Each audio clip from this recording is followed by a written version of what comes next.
गर्नुभयो, जनआन्दोलन गर्नुभयो, जसले जुन व्यवस्थाका विरुद्धमा लड्नुभयो, तिनै नेताहरूले यति बेला सरकारको नेतृत्व गरिरहनु भएको छ। सत्तामा उहाँहरूकै हालिमुहाली छ।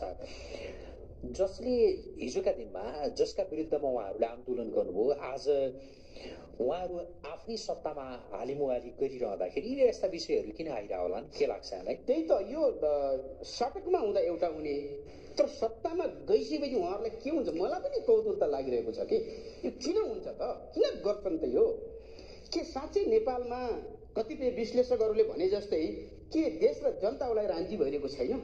क्रान्तिमा जनताहरूलाई हुम्याउने, क्रान्तिमा जनतालाई प्रयोग गर्ने, क्रान्तिमा जनताले तपाईँको मूर्खा बनाउने र मुठ्ठीभर मान्छेहरू मिलिजुली सत्तामा जाने, उनीहरूका आशय पाशे घरका परिवार सारा दुनियाँ तपाईँको चाहिँ आफन्तलाई पोस्ने, त्यो ढङ्गले राज्यको दोहन गर्ने, के राजनीति त्यही हो? आज यो किन भइरहेको छ? यो गम्भीर विषय हो। त्यस कारणले गर्दा मलाई पनि के लाग्छ भने अहिले मैले हेर्दैछु तलदेखि माथिसम्म आज सरकारी सरकार छ।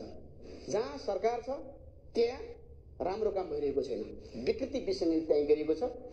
समाजमा यति तपाईँ भ्रष्टीकरण भइसकेको छ कि हैन, कसैले पनि समाजको हितका निमित्त तपाईँको चाहिँ काम गर्ने र सोच्ने र त्यो ढङ्गले समाजलाई डोर्याउने तपाईँको चाहिँ बहसहरू छलफलहरू र तपाईँको त्यही ढङ्गले राजनीतिक पक्षमा भएको पाइँदैन। यो गम्भीर विषय हो।